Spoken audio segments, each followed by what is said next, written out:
Hey guys, make sure to subscribe and hit that notification bell to be updated every time I make a new video. Thanks, let's begin.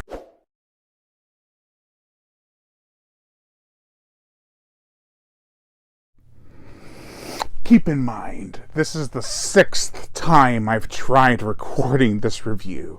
I got new audio equipment, even new cameras, because the audio equipment wouldn't work properly with one of the cameras. Now I gotta return them both. I was like, let me try the Bluetooth microphones with this camera as a last resort, and it kind of worked, and then it didn't. So now I gotta look into that. But I figured I need to get this review done, so I was like, let me just throw on this old corded microphone. Let's get into some Sea Ship Troopers. Finally.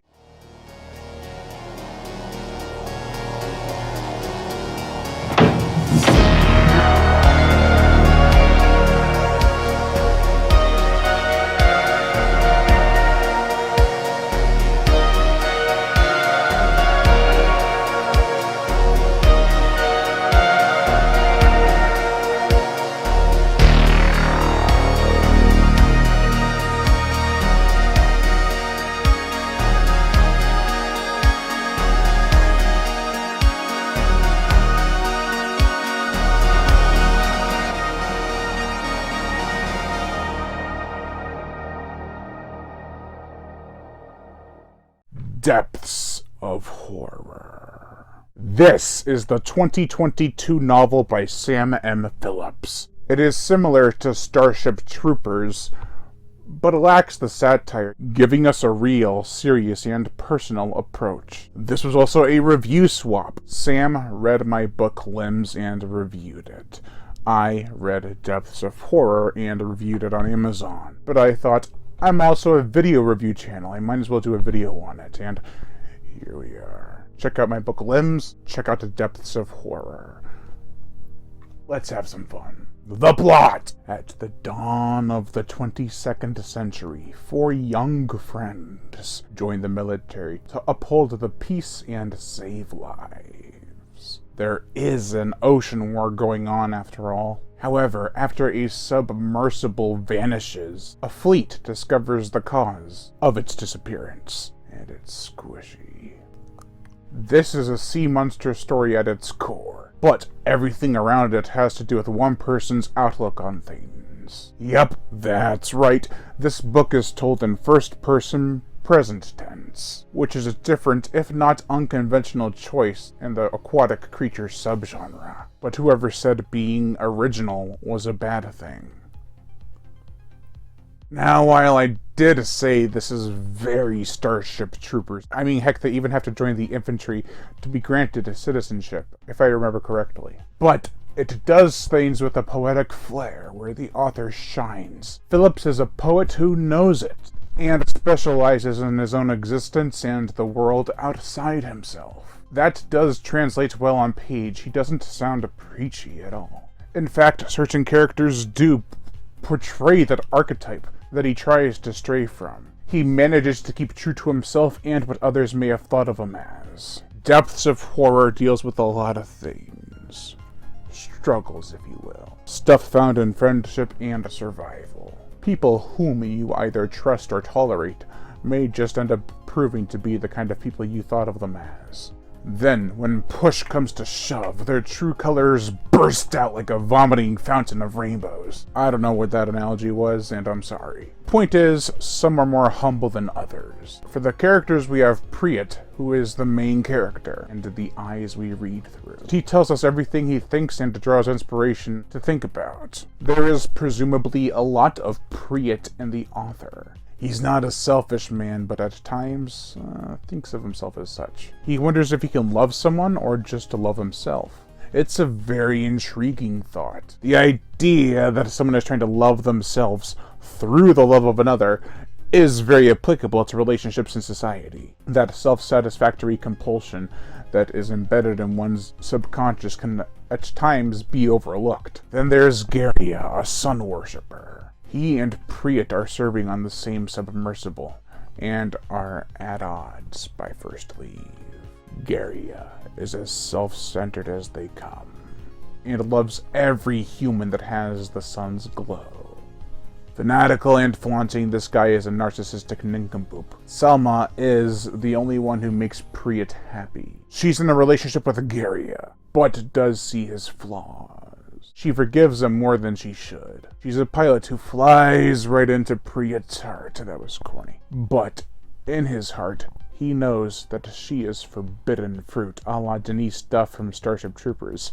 Connection sandwich. As is the case with Danae, whom is also self-centered and keeps Priyat at arm's length. She does want him, though, and does take him. But she is only interested in her own self-satisfaction. The book is almost in its own dream-like state. It isn't trippy or surreal, but it is somewhat mystical in a way. This is a deep dive into one's inner thoughts.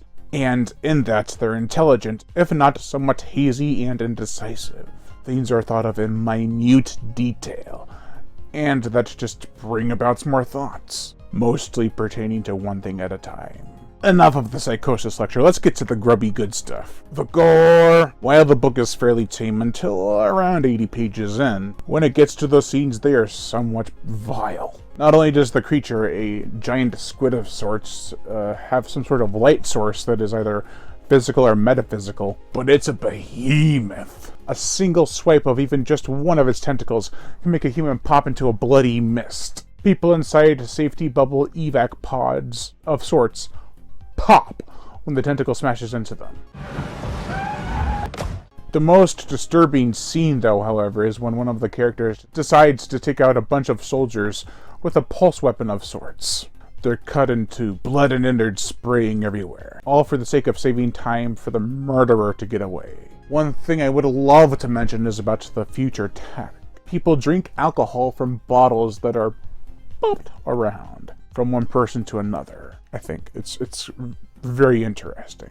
Toothbrushes are obsolete, and instead, people sleep with self-teeth cleaners in their mouths. And machines are more so in line with quantum robotics, where they send out a colorful mist to translate information to those who can read the signatures. It's all very fancy and not too sci-fi. The potential film score, Adam Winard, who directed You're Next, The Guest, Godzilla vs. Kong, also dabbles in the world of composing. His score for the Blair Witch movie that he made, which he also directed, I feel embodies an atmosphere equivalent to the Depths static sound. In terms of depths of horror, I don't think a bombastic score like something Basil Polidorius would compose would be very fitting. Mainly because, as I mentioned before, this is a very serious story. A drone-like sound would be very fitting, especially with a hint of rising ambience.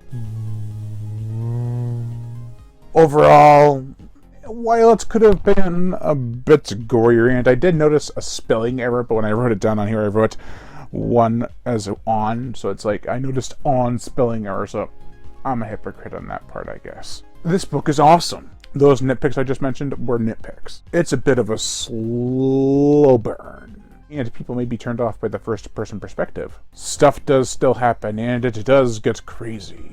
People act like different people throughout this book. There's only 4 characters, pretty much. So, none of them sound like the author. None of them are identical to his personality. Everyone's different. I would say check it out for a solid 150-page turner. I can't wait for the sequel. Overall, I give Depths of Horror a 3.5 out of 5. Hey guys, just giving the usual shoutouts to my Patreon supporters. If you would like to support me on Patreon or join the channel as a member, the link to my Patreon is in the description below. If you want to join the channel as a member, hit the join button under the video. Both have similar perks. You'll get early access to videos, shoutouts, as well as even some collaborations depending on how much you give a month. Join us. But if you don't want to support me with any money or follow any of my pages, just hit that notification bell to be notified every time I make a new video. And as always, subscribe.